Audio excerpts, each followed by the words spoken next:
good morning, everybody, and yes, thanks for joining us at 8 o'clock in the morning for discussion on apprentices. Hopefully, we'll be able to answer all your questions. I'll introduce you to our panel. I'm keeping an eye on the waiting room at the same time, so apologies, my eyes are flitting away from the camera as I'm trying to multitask here.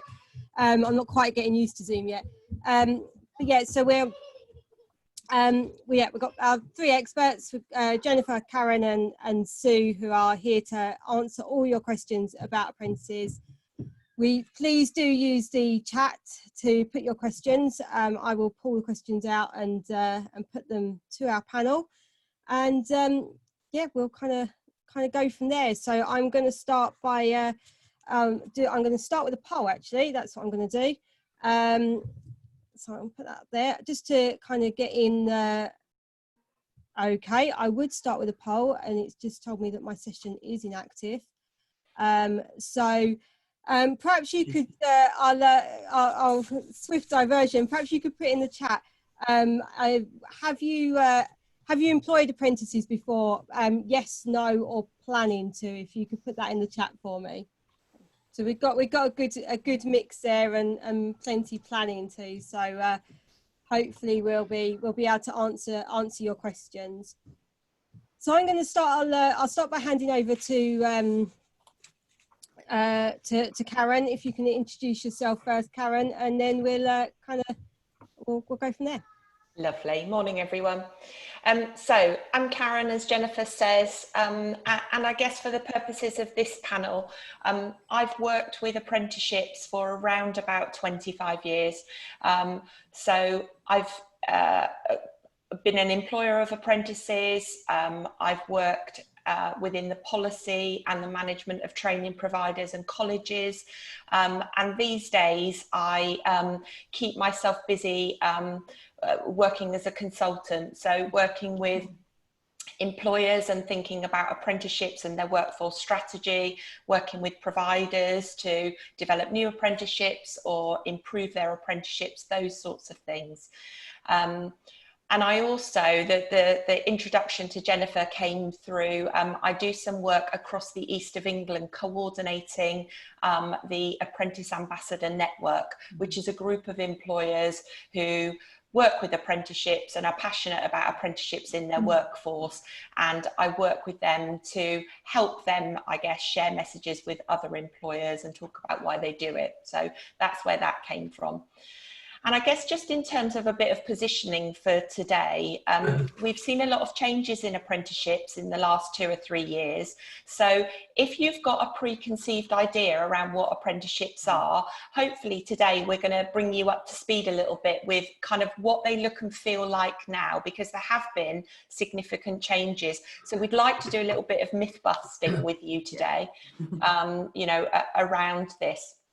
So we've seen lots of changes around the range of apprenticeships. So what can you actually do an apprenticeship in these days? How current they are to the workplace and the jobs because they've been designed by employers.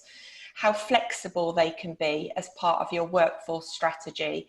And also the rigor and the quality of apprenticeships does continue to improve. So we're definitely seeing kind of lots of moves in that space. They are seen as really important for the economy, and at this kind of crazy time that we're all in, definitely being seen as part of the recovery out of COVID, which is why, you know, we've seen the Chancellor make some announcements around apprenticeship incentives, which we'll definitely cover with you today. But actually, while saying that, the information, there's a lot out there and it can be quite confusing. So hopefully you've got a few, you know, I would say maximise this time today. The session's great timing in terms of kind of some of what's going on, and we'll try and kind of simplify it for you where we can. So, you know, no question is too silly. Use the opportunity, and I'll let one of my other kind of co-hosts kind of talk now. Thank you. Thank you, Karen. I'll hand over to Sue. Hi, morning everyone. I'm Sue Potter. I've got far too many years in HR experience, and I care to admit, so we'll park that there. I started as a generalist, but I'll give you a hint. I don't miss tax tables when I used to have to do payroll. So that probably gives an era, a benchmark of when I was started in HR. Later in life, I basically moved from being a generalist specialising into recruitment, and more importantly, training, which is now L&D, and apprenticeship programs. I've been running apprenticeship programs now for about 15 years in the corporate world. And the last 2 years of that, I've set up my own consultancy business. And like Karen, I'm passionate about helping companies understand apprenticeship programs. It breaks my heart, some of the myths that we are hearing and seeing. It was probably about September last year. I was at a career fair for one of my clients, and a young lad came up to me, and he was fantastic. He wanted engineering, fantastic. That's what we're recruiting for. But it broke my heart, because when he found out it was an apprenticeship program, he went, "Oh, no, that's not for me. That's for thick people." And in this day and age, it really upset me. And I was like, whoa, hang on a minute, stop. So I spent the time to talk to him and say, what makes you say that? What's your thought process on that? And for me, like the other panelists here, we are all passionate about breaking that myth. We need to get down into the schools, the colleges, the parents, anyone that thinks that, and the businesses. It's not for the underdog. It's not for the person that couldn't do well at school. There is a place for everyone on there. And I think for me now, we really are coming into an era where we need to make that more prominent. The other side of that coin is we also need to forget those that did struggle at school, because actually, I always say I'm better doing things and learning on the job. My sister went to university, I didn't. I did the University of Life, as I call it. But for me, the people that are getting the qualifications, we still need to bring those up to the skills, to get them on the lower levels, to get them into that educational path, to then help progress them further up. So I think, like the other panelists, we're passionate for today to say to you guys, look, apprenticeships, that can be easy, they can be hard work. It's about the planning, it's about the resourcing, it's about getting everything in place before you employ one. I think Karen and I and Jennifer have probably all got the battle scars from when things didn't quite work out, and the heartbreak stories of situations that we wish we weren't put into. So let us feed off of our experiences today, and let us help you, guide you through employing an apprenticeship. Because for me, it's a no-brainer. They are definitely the way of business going forward. So thank you. Thank you, Sue. And Jennifer. Good morning, everybody. Yes, I'm Jennifer Hercock. I work at Anglia Ruskin University in the HR department. I have many years of as a generalist in HR, working for private, public and further education sector. More recently, and local government. More recently, my role has been more about bringing up skills within the workforce in terms of training up people, giving people ideas about going into apprenticeships who are already in the workplace, and working to promote that within the organisation. So I do understand about how to register, how to get people on board, how to promote it within the organisation. But obviously this session is mainly about how to, all the bits and bobs of how to introduce people, recruit people into the apprenticeship scheme. But as I say, the others have quite rightly pointed out that it is initially quite complicated, but once you've done it and you've registered and you've got on the portal and everything, it's quite easy to manage it. So thank you. Thank you, Jennifer. So I've got some questions that have been submitted before the session started, so we will kickstart with those. But please do put your questions into the chat, put them to our panel, and we will be able to answer your questions. I'll be picking them up from there. But I think we should start with the kind of the very basic kind of what is an apprentice, what is an apprenticeship? Because I think that there are lots of myths out there, and as has already been said, kind of dispelling those myths and really explaining what that is, I think is a good starting point. So if I start with Karen, if that's okay, and kind of what is an apprentice? Okay, so an apprentice is an employee, first and foremost. So they are an employee within your workforce, and they get all the usual things that employees get. So they get a contract of employment, they get terms and conditions, they get treated as a member of staff. but they are in a job with training. So they have protected learning time, if you like. So generally around 20% of their job will be around kind of study and working towards the kind of knowledge or the technical elements needed to do the job. So that will be part of what they do during their job. Now, that off the job time could, in most cases, is still in the workplace. It just means that their study time is protected. So that's a kind of important consideration, I guess, from the outset. The other thing to say is an apprentice pretty much these days can be anyone. So actually, apprentices can start from, if you like, more the legal age of employment. So 16 or just before their 16th birthday. So an apprentice can be 16, but an apprentice can be 72 if actually the job that they are doing, they are employed for and they need significant training. So actually this kind of crosses all kind of job roles within organisations, all sectors and all ages. But primarily the piece to kind of feel is this isn't a work experience or just a training position. This is a job and an employee. Apprentices can be on a fixed term contract, if you like. It has to span at least the length of their apprenticeship, which is always going to be a minimum of a year. So apprenticeships, depending on what they are and the complexity, could be between a year and usually 4 years for something like perhaps one of our more complex engineering type apprenticeships.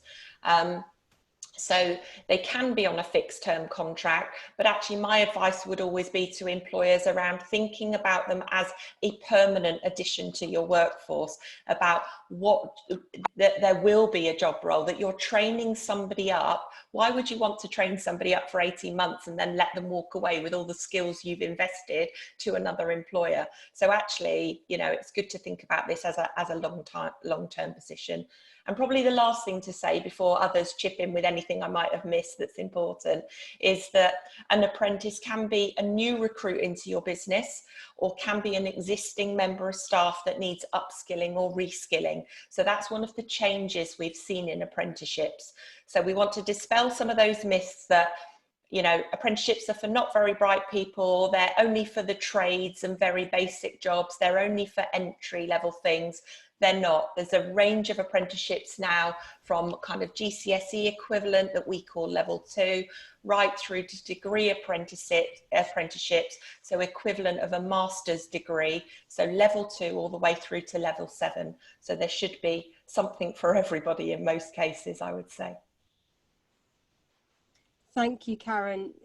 Sue, Jennifer, is there anything you want to add to that? Yeah, just very quickly, you're paying all employers who earn over £3 million will pay 0.5% of their pay bill or their payroll into the apprenticeship. So it's an awful lot of money that's sitting there for those organisations that are qualified to do that. So it's really important that people, you know, take on board apprenticeships and apprenticeship so that they can actually benefit from that training, internal training, which is what we've done as an organisation. Also, just to carry on from what Jennifer was saying, that if you aren't a levy payer, you can still tap in to the apprenticeship funding, the apprenticeship levy funding, and you will only need to pay 5% of the cost of the apprenticeship programme for the whole duration of it. If you are less than 50 staff, from memory, that's written off, so you don't even have to pay that 5%.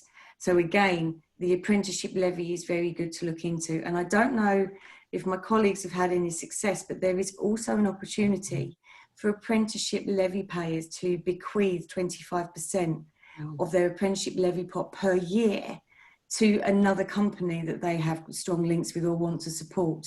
I know from a little bit of experience, it's quite an arduous process. So I don't know if my colleagues have had any success stories on that. But again, if you aren't a levy payer, but you work closely with a levy payer, that may be struggling to spend their money, they're now in an era where they're losing their month. So as quick as they're making a month's payment, they're losing a previous month's payment from the beginning of when the apprenticeship levy was set up. So talk to your levy payers that are in your community and see if they can give you some of their pots of money. The downside with when they give you the money, it can't be used to upskill your current staff. It would have to be a new hire, a new apprentice. But it's worth looking into and talking to your levy payers within the community. Thank you, Sue. There's a question from Bill Nuttall. Yes, I was going to say it's a really good question if you want to take that, Jennifer, around overcoming resistance from frontline staff and feeling like they've only got someone 80% of the time. So I want to take that. Yeah, it's really, I think I'll go back to what I was saying before. It's your pot of gold for the organisation, and what people tend to understand is if you can sell that to them in terms of it's really important that we bring in the new people, or we upskill our existing members of staff. We're using that money wisely. We're using it to upskill our existing staff, as well as, you know, recruiting in some cases other people. So it's about communication, it's about educating them, and it's about really explaining how important it is not to waste that valuable money that's there, even though they're going to lose them for, you know, I think it's 80%. They're on the job 80% of the time, but off 20 studying. At the end of the day, you're going to get the benefits, like what Karen was saying. Once they've been trained up, they're going to be really good for the organisation because they've got these new skills that they can bring in. I don't know if anybody else wants to add to that. Okay. Yeah, I wonder if that at times can be a resistance in terms of sort of having people who are less skilled, who need a lot of work to support, and particularly perhaps at the younger end where they don't have just the workplace skills. And I wonder if that can cause some challenges at times in sort of how you bring people in, and I guess how you induct them into the organisation as well. And I think is that something any of you have come across or would advise people on?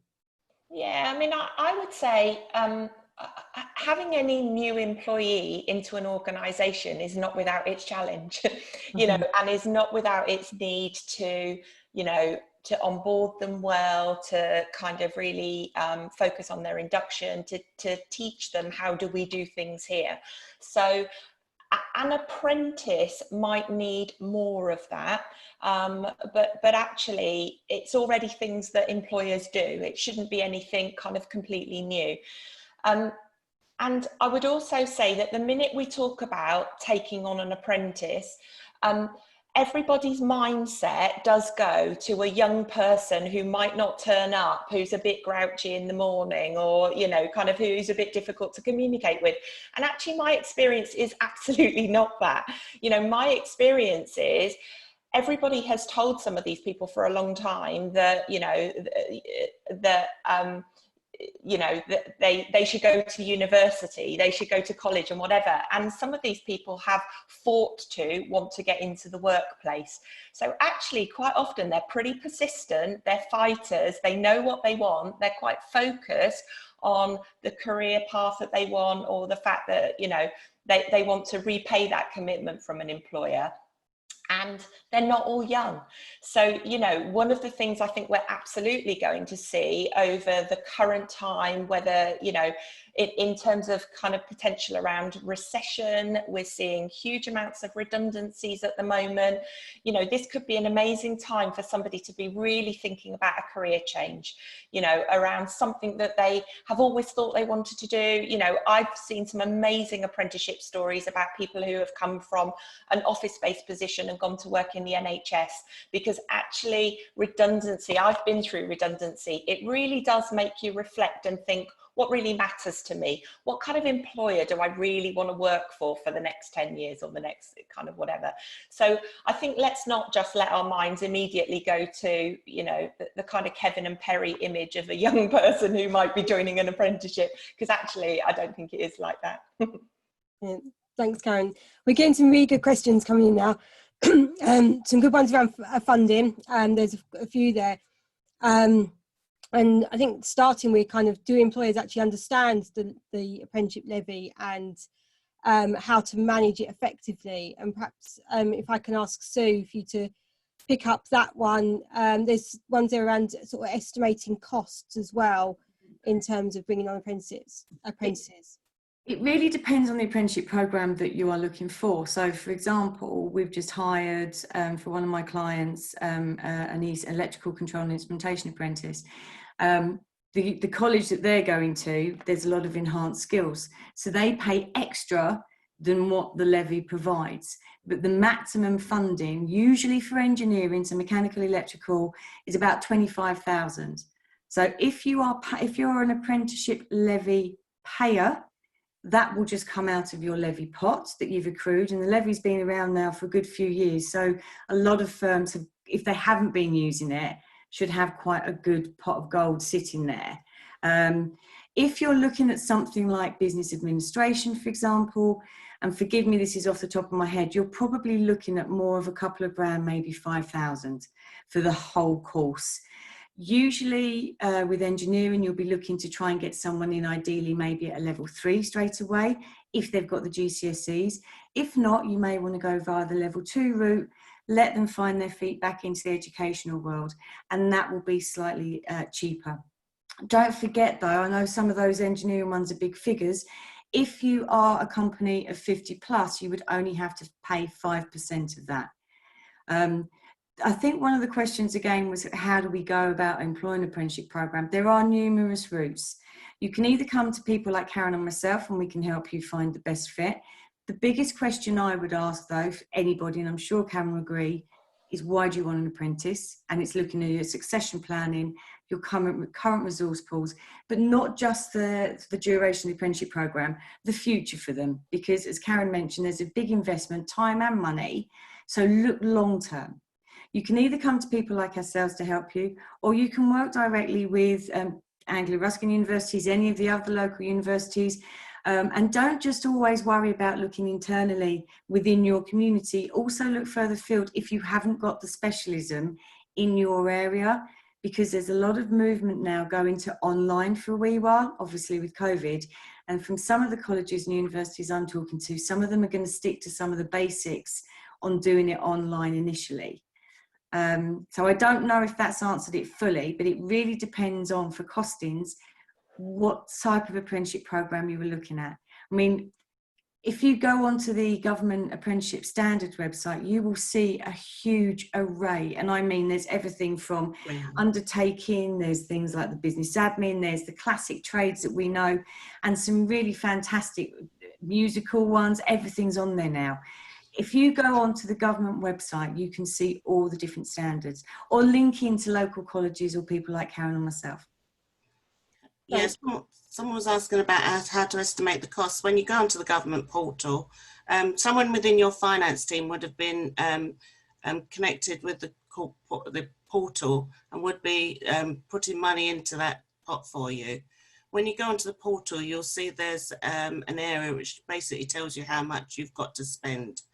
And as Sue was saying, they do range from about £2,000 to £27,000 for some of the courses. So you can work out how many people and what courses, once you know what courses people want to go on or what you want to bring people in on, roughly how much that you can use from that pot. That's not to say you can't use more than that. There are areas where you can get more if necessary.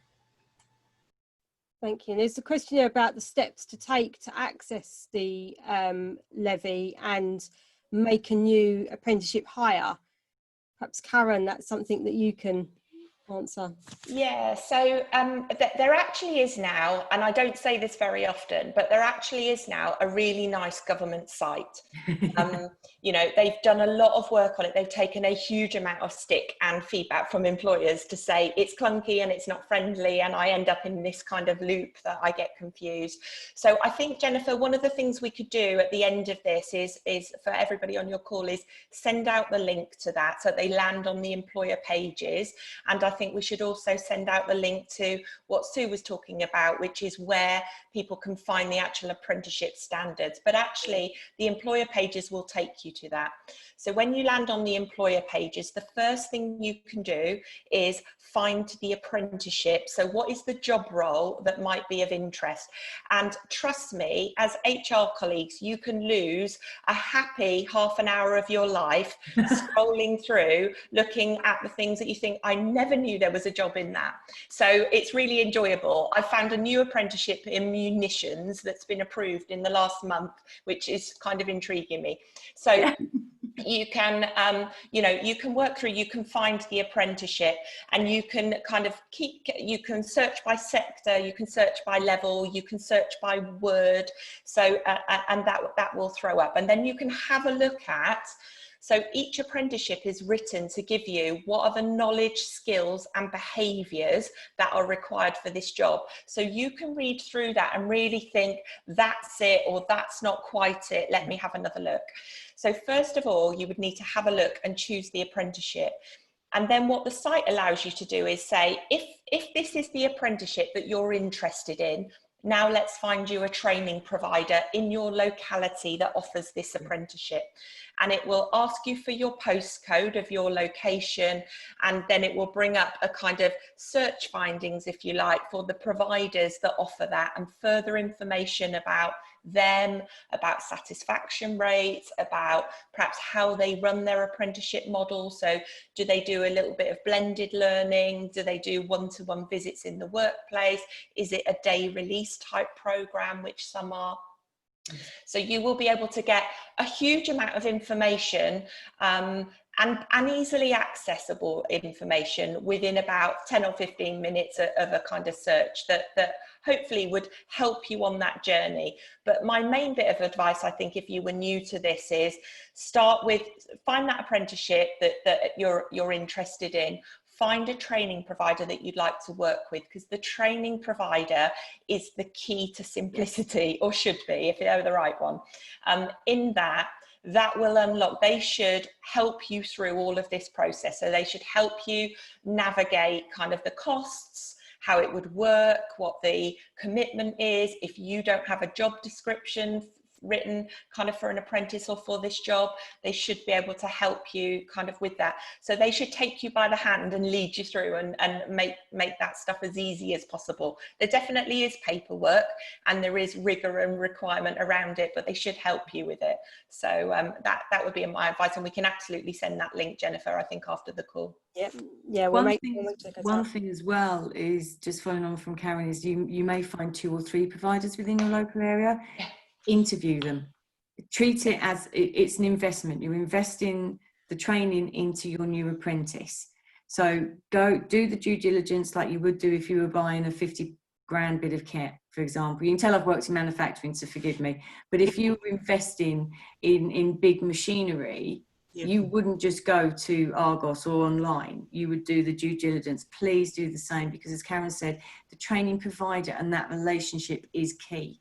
When I worked in the corporate world, I spent a lot of time with the engineering guys. They would go off sites for months at a time. I would actually camp out at the college a couple of times a month, so both the lecturers could see me, my apprentices could see me, and I was accessible by both. Because if that relationship with that training provider isn't right, that's when you can start losing some of your apprentices and some of the kudos within the program. I don't know if Jennifer and Karen have experienced that as well, when relationships can break down. So really work at getting the right provider, getting them to understand what you want and what they can actually give you. So weekly updates on where are the apprentices, time attendance and things like that. Make sure that they can do that for you. Yeah, that's really important, because obviously when we were looking for apprenticeships, we brought them in and interviewed them and decided who we wanted to work with. And it was really the ones that were more helpful to us as an organisation. So that was really quite an important part of it, because it was only one person that was dealing with it, myself, and there was quite a bit of work initially to set it up. So any help I got from those people was really helpful, and yeah, that made a huge difference to me. And lots of providers will help with the recruitment as well, it's worth saying. So if you are recruiting, I mean, the other thing, there is a Find an Apprenticeship free recruitment platform. Now, if you are interested in kind of school leavers, college leavers, certainly part of their careers work in schools for year 11s to 13 is partly about apprenticeships, and so they will all know and understand Find an Apprenticeship as a kind of, it's like its own, you know, Indeed, if you like, for apprenticeships, but it is a free platform for your vacancies. So again, there are various that are targeted around apprenticeship, but that is the government one, and you know, and providers will help you with that. Brilliant, thank you. And we've got a question about so using interns. So this person, financial services industry, they're using interns who can sit level 1 exams in 6 months, but an apprentice will take much longer to get to that level. In a small company, they need to get people up to speed as quickly as possible. Can you convince Debbie here that it's worth the wait and to have an apprentice? So I go for Karen, do you want to take that one? Yeah, happy to start with that. Debbie, I would say if an intern recruitment process is working for you and actually speed is the necessity in your business, then carry on doing it. But actually, I would say if you want to think about broader diversity, about thinking about longer term loyalty within your workforce, apprenticeships are absolutely worth considering. I would perhaps pick up a conversation. There are some very, very good financial apprenticeship deliverers out there, and I would absolutely put that question to them as a provider and say, this is what we do at the moment. We have interns, they get to level 1, X, Y, Z. What would be the difference with an apprenticeship? So what would be, what is the going rate for an apprentice at the beginning, and at what stage, at what point would you get them to level 1, so that I can really compare kind of like for like, and that way you can properly weigh up whether or not it's worth a movement. What we have seen with levy introduction, and obviously for levy payers, they've got a big pot. It's absolutely worth having a look at, can they spend it on their workforce? What we have seen is a real growth in companies that traditionally only did a graduate intake, now absolutely running a kind of, you know, a mirrored intake with apprenticeships as well. And in some cases, some of those employers are saying, actually, we're getting better value from our apprentices. They're more loyal, they stay longer, they learn quickly, they cost us a bit less at the beginning. So actually that investment of a bit more time and mentoring kind of balances out. So we are seeing some of that movement with the new standards, but that would be my advice. Thank you, Karen. And I think along those same lines as well, we've got a question about line managers being reluctant to fit apprentices into shift patterns. And I picked up earlier, Sue mentioned about succession planning, long term. There's been a lot here about long term, and I wonder if perhaps there's a balance there, an issue between that kind of line managers have got a job to do, they've got a short term view, they need the work done now, as opposed to the long term view overview for the company. And I wonder, Sue, if you could sort of pick that up for us. Yeah, I'd say ask your team. If the line manager is a little bit reticent to get involved, ask the team, because in my experience with running apprenticeship programs within business, it's not the line manager that's going to be the buddy. It's not the line manager that's going to show them how to do the job. It's the technicians. It's the, for obviously engineering, they will be following the technicians around. When in my previous company, I launched an apprenticeship program before we were actually open operationally, purely because we were really, really struggling with getting engineering apprentices. And the best way we did it was engage the technicians and say to them, guys, you know there's a national shortage. You know that you've got to get this up and running. We're thinking of doing an apprenticeship program. Can you handle it? If you engage people from the beginning and make them part of the program, so even though it's an apprenticeship program and the onus is on the apprentice, it's their apprenticeship. It isn't just the businesses, it's everyone that is touched by the apprenticeship program. So get the technicians involved, if you've got one in facilities, get the admin ladies involved, get the facilities ladies involved, get the reception ladies involved. What are their thoughts? What do they need? Because what you will find is if they are supporting it, they will take the pressure away from the line manager. And all the line manager then needs to do is manage the team. So do the normal reviews and everything else, as Karen pointed out quite rightly, they are still an employee. So they still need the appraisals, they still need the annual salary reviews, etc., etc. Let the manager manage the department, let the manager manage the process, but let the team support the apprentice. And I imagine there's a bit of support then for the teams as well to do that. And making sure that you put that in place as well. Is there anything you want to add? It could be quite motivational as well for those people supporting them, because clearly they're developing some of their skills and recognising that they actually do know a lot. Yeah. I think Jennifer's really hit on it then, because we sometimes go to the manager first, but actually I know when I was in corporate, my team knew more on the day-to-day what was going on, because I was focusing on more strategic stuff. So actually it's the team members that you need, and Jennifer's right. These guys and girls know an awful lot, and sometimes they're the unsung heroes because we just go straight to the manager thinking that they're the person to go to. Yeah, no, absolutely.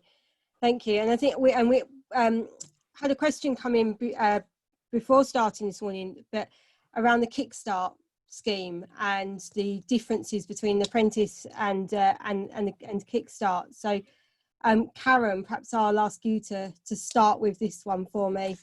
Yeah, so Kickstart is one of the Chancellor's announcements that we saw in the summer statement, along with incentives for employing new apprentices. And Kickstart's got quite a bit of attention because the Chancellor announced that there would be an opportunity for employers to create positions that were for up to 6 months employment, and that government would pay 25 hours at the relevant minimum wage for the age of the young person. So this is 19 to 24-year-olds. And for a lot of employers, obviously, ears pricked up at the thought of having somebody with a salary paid, which is, which could be an amazing opportunity for both employers and for those young people. Now, this is a Department of Work and Pensions policy, as opposed to an education policy, which is kind of where apprenticeships sit. And we are yet to have the detail out of DWP on kind of how that will work and what the requirements will be and whatever. What we know at the moment is employers will be able to register their interest, hopefully from August, with some of those first Kickstart people in place towards the autumn. What I would say, having worked around some of these policies before, is those Kickstart individuals will be 19 to 24-year-olds who are at risk of long-term unemployment. So they're on universal credit, and they will be further away from ready for work, if you like. So it won't suit all employers in terms of that, but it may well suit some of you who kind of do have the kind of jobs or mechanisms or support sort of methods within your businesses where that could work. So Kickstart shouldn't be confused with apprenticeships, and you can't be a Kickstart individual and an apprentice. So Kickstart is very much an entry, a kind of work experience type, getting to know the workplace. An apprenticeship is much more about, there is a job and I can see the potential for somebody to be great in this job with some training and some support. So they are quite different things, but yeah, if you think Kickstart's of interest, then keep an eye on DWP announcements. Thank you. And linking to that as well, I think graduate schemes is another one that can kind of get a bit confused at times with apprenticeships. And the specific question here around employing someone in the final year of their degree for chartered financial analysts, or needing 4 years professional work experience in order to get onto the apprenticeship. So the question is around whether sort of how that kind of works alongside apprenticeships and don't know if there's one of you that wants to and can pick that one up for us. Do you want me to? If you don't mind. Yeah.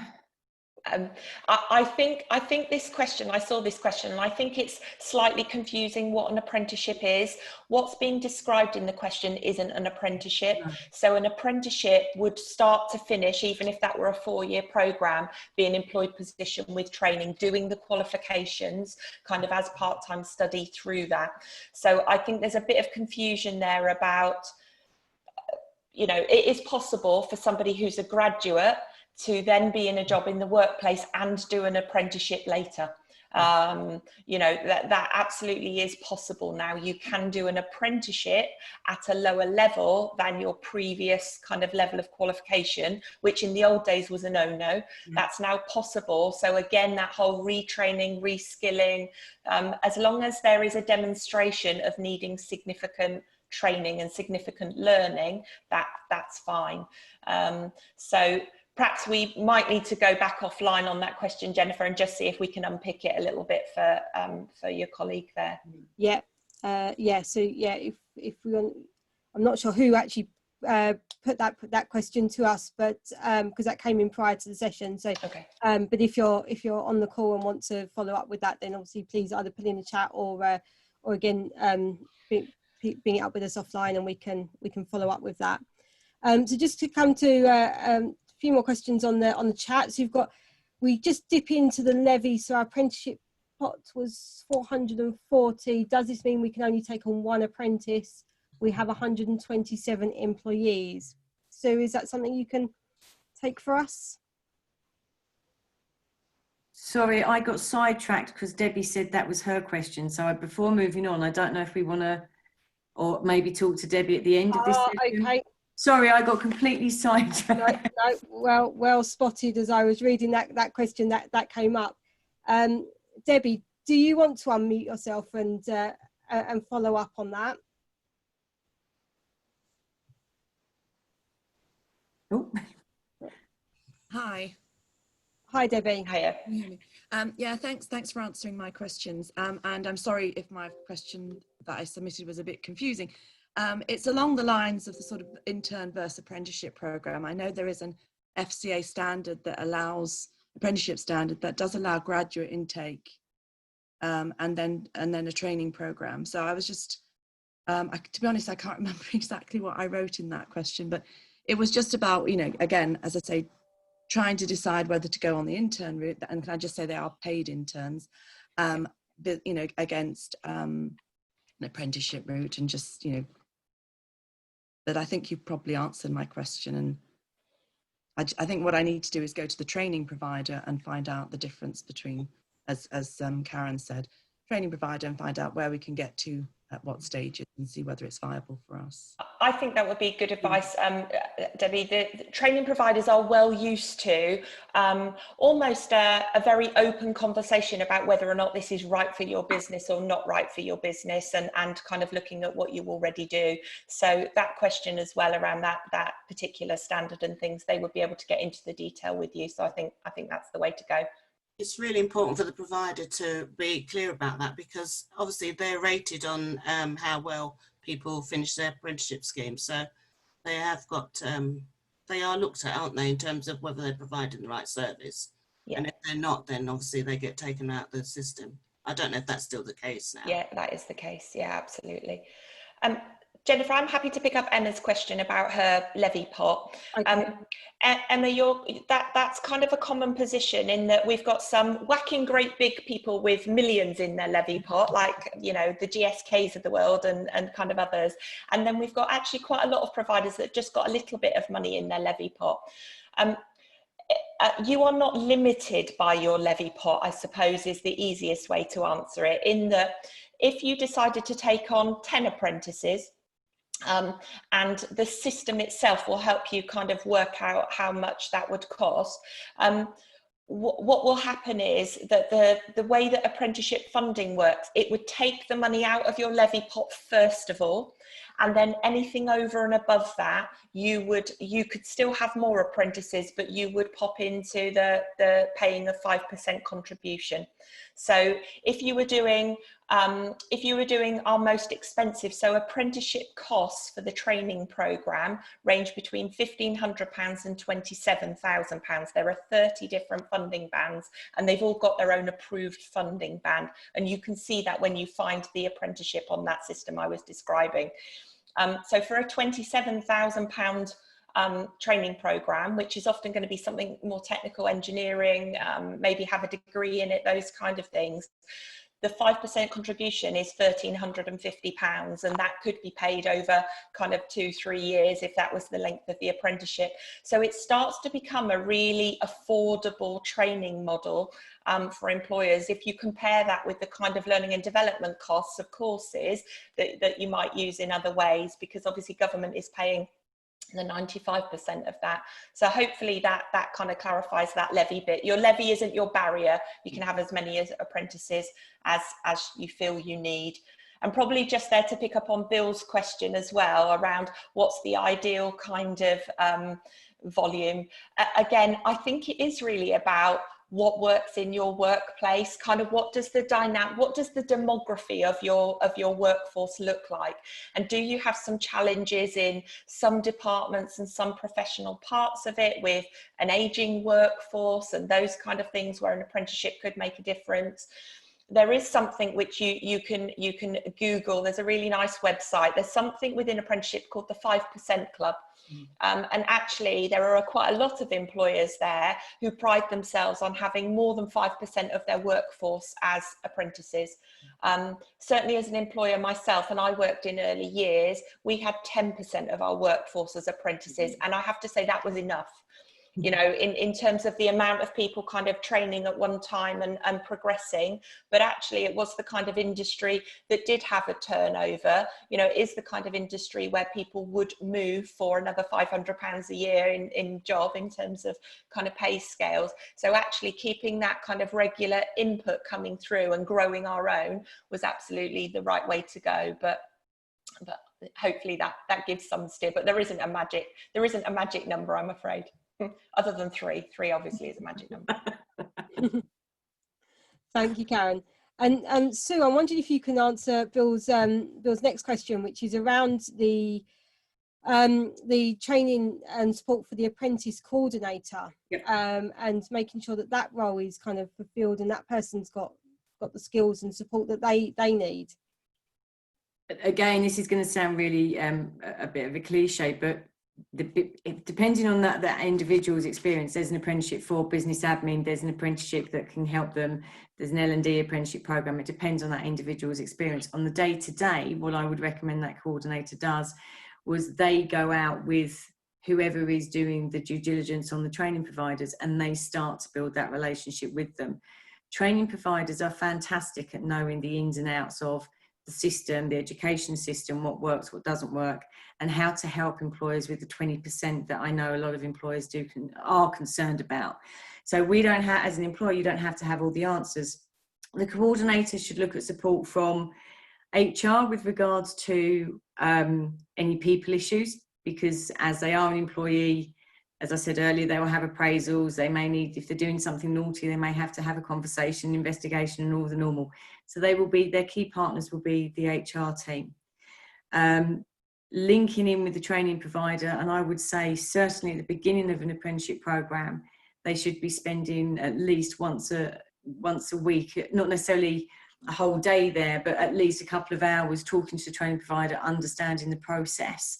I don't know, Bill, if your company offers mentors, but in previous companies where I've worked, we've always had a mentoring program in place, and we've relied on that to support people within their roles, a buddy and a mentoring system.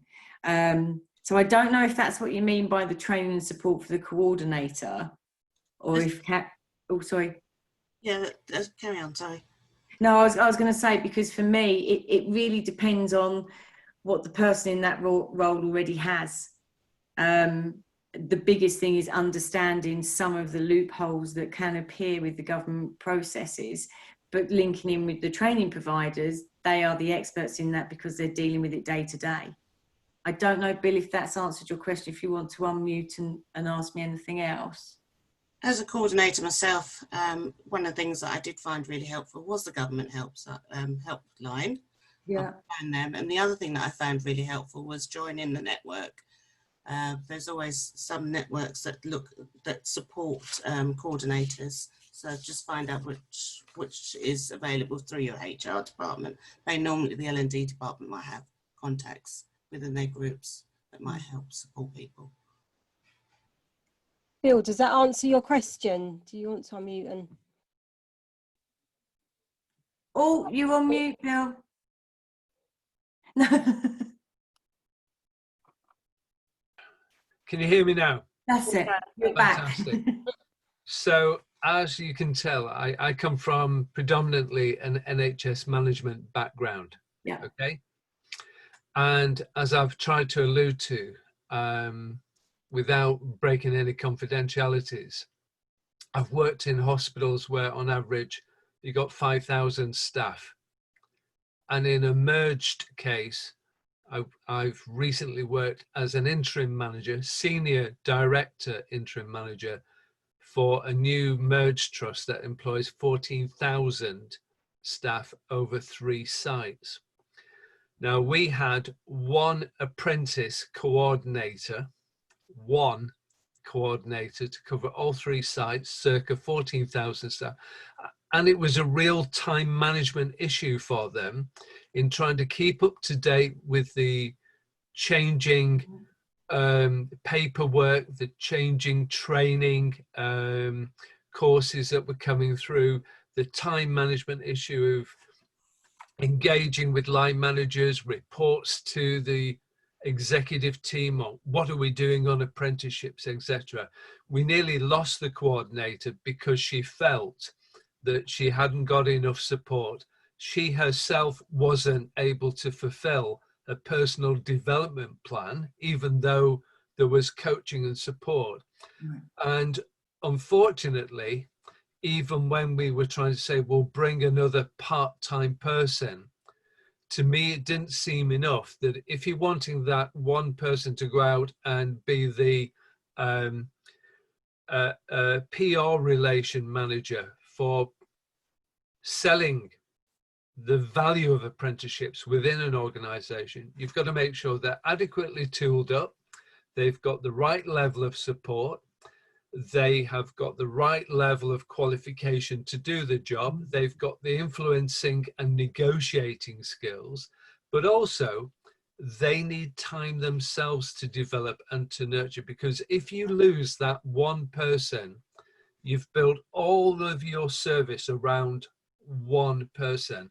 So that's the weakest link. And if that person was to leave, your whole apprenticeship system falls. So that was the point of me asking that question. So apologies. No. It's a very interesting one. And sadly, it's one that we see in business all the time. I guess, and this is going to sound a bit mad, apprentice coordinator, what is her role? So is it that she coordinates the apprentices internally? Is it she's the face of the apprenticeship outside? Is it that she's the decision maker? Is it da-da-da-da-da? So for me, it would be go back to basics and look at her position description, because I suspect, and I may be wrong, and forgive me if I am, Bill, over time, she's accumulated more bolt-ons to her job. Yeah. And what used to be manageable has now become, she's basically the apprentice manager. She needs a coordinator to help her coordinate it. That's my gut feeling from what you've said. I don't know, Jennifer, I can see is nodding. I don't know if she has any other thoughts. It's got bigger and bigger, so she's had to try and struggle. It's a massive job once you start growing the numbers, because you have to keep a track on who's doing, making sure that the quality is okay of the apprenticeship, making sure that we're meeting all the criteria that we should do in terms of supporting that apprentice, making sure that the managers are aware of what they need to be doing to support them as well. So it's quite a big role. It can be. I would just like to say thank you to both of you, because I think you've explained that very well. I think you've answered my question now. It's just so sad that I think senior managers within medium to large scale operations don't know enough about apprenticeships and it then becomes, oh, have we got to do that? And if we have to do that, then who have we got who's going to take on that role without actually fully supporting them? Absolutely dead right. And I think that's one of the other myths as well, from an employer's point of view, is it's just an apprentice. Yeah. Give it to Betty. She's fine. She's Yeah. got capacity. But giving it to someone as a bolt-on, it is a full-time job. It's a full-time. Obviously, if you've only got one or two, then yes, initially you can bolt it on. But if you're really, really into apprenticeship programs and you're going to grow it, little Betty or Bert, whoever you've tagged it onto their day-to-day job, is going to lose control of it, and that's when you start having problems. Yeah, thank you. That's Pleasure. really helpful. Pleasure. Really helpful. Thank you, Bill. I'm aware of the time, so I am going to ask each of the panel to wrap up. I think as part of that wrap up, I think it's important that we do hit on the incentives and apprentices and benefits. If I can ask you each to kind of wrap up a final thought around what's available to employers. If you think there's anything we've not covered, if you can put that in, and I will I'll go to Karen first, please. You unmute, Karen. Yeah, the minute you start talking, it tells you, doesn't it? And then it's a panic about where's the button. I think it's been a really good session, lots of very practical kind of sessions. I would urge people, if you've been avoiding it or thinking it's too confusing, I've popped the site that I was talking about in the chat, so you can copy it from there, but perhaps Jennifer will circulate it as well afterwards. I think the thing we haven't talked about, there are two things. And both of them are money, you'll be pleased to hear. So one is that there is an apprenticeship minimum wage of £4.15 an hour. So for those of you, and I'm not suggesting for 1 minute that that's the right wage for some of the jobs that you'll be doing, but what it does mean is that you know, you can look at that first year of an apprenticeship being on really quite an affordable salary, which will compensate that additional time within your workforce while they get up to speed, while somebody needs to mentor them and those kind of things. So there is an apprenticeship specific minimum wage that sits below the national minimum wage. If you can pay the national minimum wage, I think you should, but actually, you know, for some that might just make the difference. And we definitely see apprentices applying for jobs on lower salaries. And the other thing to say is that the new incentives for recruitment of apprentices, we've got them for 6 months. So this was another Chancellor's statement. They're really simple. So if you recruit a new apprentice, so this is not somebody that is already in your workforce, and it's not somebody that you have employed on PAYE in the last 6 months, so you can't do a conversion, it needs to be somebody new, a new recruit. If you recruit a new apprentice, if they are 16 to 24 in terms of age group, you will get £2,000 as an incentive for recruiting them. If you employ them between August and the end of January, so that we've got a 6-month window for this. And if you employ somebody over 25, you'll get £1,500. And there is not a limit on the kind of number that you can recruit in terms of that. So if you are thinking, if this has made you think, I'm going to have another look, that kind of incentive might just be enough to nudge you in that direction, because that money will be paid to you as an employer. And actually it might just be enough to kind of think, well, actually I could use that money then to support them, to buy them some kit, to get them set up. My apprentice will need a laptop, actually that could cover that. So it might just take some of those kind of perhaps barriers away. And I'll stop there because I'm really conscious of time. Thank you, Karen. Jennifer, is there anything you want to wrap up with? Just echo, use that pot of gold and don't be afraid to find some support if you need it. That's me. Thank you. And Sue? Just a big thank you for the opportunity to talk about apprenticeships. Thank you to all of you really for joining us. And as the ladies have already said, it's there, spend it, don't lose it. And if you're not tapping into it, and you can tap into it, there's money there worth looking into. Thank you. Thank you so much for your time, Karen, Jennifer and Sue. It's been absolutely great. We've had some fantastic questions come in. I know there is so much more all of you could could say, and I know that you'd welcome further up, and if anyone wants to get in touch or come to contact me, and I can pass questions on, or contact directly with questions, we'd certainly be happy to help you. But leaves me to say thank you very much, say Sue, Jennifer and Karen. It's been absolutely brilliant, and thank you everyone for your questions. Thank you. Thank you. Have a good day, everyone. Thank you. Have a good day. Bye. Bye. Bye.